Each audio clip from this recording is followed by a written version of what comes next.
Assalamualaikum warahmatullahi wabarakatuh. Nama saya Anugrah Putra Pradana dari Fakultas Teknik Prodi Informatika. Di sini saya akan menjelaskan tentang komunikasi data. Pengertian komunikasi data.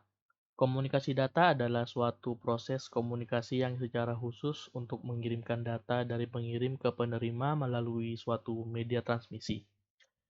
Komunikasi data jaringan komputer adalah proses pengiriman maupun penerimaan data yang dikirimkan dari satu komputer ke piranti yang lainnya melalui suatu media transmisi. Model komunikasi data. Yang pertama adalah ada simplex, komunikasi satu arah. Contohnya televisi dan radio. Yang kedua ada duplex, komunikasi dua arah. Contohnya telepon. Dan yang terakhir ada half duplex, komunikasi semi dua arah.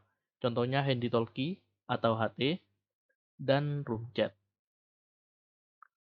Komponen komunikasi data. Yang pertama ada sumber data, alat atau komponen yang membangkitkan data atau informasi yang akan ditransmisikan.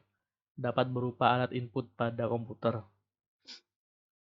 Alat ini dapat mengubah informasi audio, video, atau teks menjadi satuan data untuk diproses pada sistem komputer. Kedua, pengirim. Alat untuk memproses data atau informasi yang berasal dari sumber agar dapat disalurkan oleh sistem atau media transmisi. Bentuk fisiknya dapat berupa komputer personal yang dapat mengolah segala bentuk informasi, atau secara khusus dapat berupa pesawat telepon untuk komunikasi dengan informasi berupa suara. Ketiga, sistem transmisi. Berupa jalur transmisi tunggal atau jalur kompleks yang menghubungkan sistem sumber dengan sistem tujuan. Secara fisik dapat berupa media wireline atau media wireless. Keempat, penerima. Alat untuk menerima sinyal dari sistem transmisi dan memproses menjadi informasi yang dapat ditangkap atau diproses oleh tujuan. Fisiknya dapat berupa komputer personal untuk fungsi informasi secara umum. Dan yang terakhir, tujuan. Menangkap informasi yang dihasilkan oleh penerima. Informasi yang diterima oleh perangkat tujuan selanjutnya diubah menjadi jenis informasi yang sama dengan informasi yang dikirimkan. Software aplikasi digunakan untuk menjembatani informasi ini menuju pengguna jaringan komputer. Bentuk-bentuk komunikasi data. Yang pertama, offline communication system. Sistem pengiriman data melalui fasilitas telekomunikasi dari satu lokasi ke pusat pengolahan data. Akan tetapi, data yang dikirimkan tidak langsung diproses ke Central Processing Unit atau CPU. Peralatan-peralatan yang dibutuhkan dalam sistem komunikasi offline antara lain terminal atau suatu input-output, jalur komunikasi, dan modem. Kedua, online communication system. Data yang dikirimkan melalui terminal komputer dapat langsung diproses oleh komputer ketika saat kita membutuhkannya. Sistem komunikasi online ini dapat berupa antara lain real-time, batch processing system, time sharing system, dan distributed data processing system. Sinyal. Dalam dunia telekomunikasi, sinyal dibagi ke dalam dua tipe, analog dan digital. Sinyal analog adalah sinyal data dalam bentuk gelombang yang kontinu, dapat membawa informasi dengan mengubah karakteristik gelombang. Dua parameter atau karakteristik utama yang dimiliki isyarat analog adalah amplitude dan frekuensi. Isyarat analog umumnya dikatakan dengan gelombang sinus. Mengikat gelombang sinus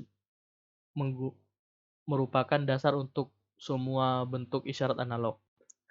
Sinyal digital adalah buatan teknologi yang mampu mengubah sinyal menjadi gabungan urutan bilangan 0 dan 1, juga dengan biner, sehingga tidak mudah terpengaruh oleh derau. Proses informasinya pun mudah, cepat dan akurat. Tetapi transmisi dengan isyarat digital hanya mencapai jarak terjangkau, pengiriman data yang relatif dekat. Biasanya isyarat ini juga dikenal dengan isyarat diskret. Karakteristik sinyal analog bersifat kontinu, bagus digunakan untuk komunikasi yang lintasannya rendah, kemungkinan error besar, perbaikan error sulit, mudah terkena noise, kapasitas informasi rendah, sukar dilakukan modifikasi informasi, menggunakan konsep frekuensi, boros bandwidth. Karakteristik sinyal digital adalah bersifat diskret, 0 dan 1. Bagus digunakan untuk komunikasi yang lalu lintasnya tinggi, kemungkinan error kecil, perbaikan error yang lebih mudah, lebih tahan terhadap noise, kapasitas informasi lebih besar, lebih mudah dilakukan modifikasi informasi, menggunakan konsep biner atau bit, lebih hemat bandwidth. Media transmisi data. Media yang menghubungkan antara pengirim dan penerima informasi data. Karena jarak yang jauh, maka data terlebih dahulu diubah menjadi kode atau isyarat. Dan isyarat inilah yang hendak dimanipulasi dengan beragam macam cara hingga diubah kembali menjadi data. Media transmisi data dibagi menjadi dua, yaitu media transmisi berkabel dan media transmisi nirkabel. Media transmisi berkabel. Media transmisi berkabel merupakan suatu media transmisi data menggunakan kabel yang memerlukan ruang dalam pemasangannya. Media transmisi berkabel dapat berupa pasangan kabel terpilin, kabel koaksial, dan serat optik, di mana masing-masing kabel tersebut memiliki karakteristik seperti kecepatan transmisi, ketahanan terhadap noise, hingga harga yang berbeda-beda. Yang kedua, media transmisi nirkabel. Media transmisi nirkabel merupakan suatu media transmisi data tanpa menggunakan kabel, namun menggunakan gelombang elektromagnetik sebagai media transmisi datanya. Media transmisi nirkabel dapat berupa gelombang radio, gelombang mikro, dan gelombang inframerah. Sekian dari penjelasan saya. Kurang lebihnya mohon maaf. Assalamualaikum warahmatullahi wabarakatuh.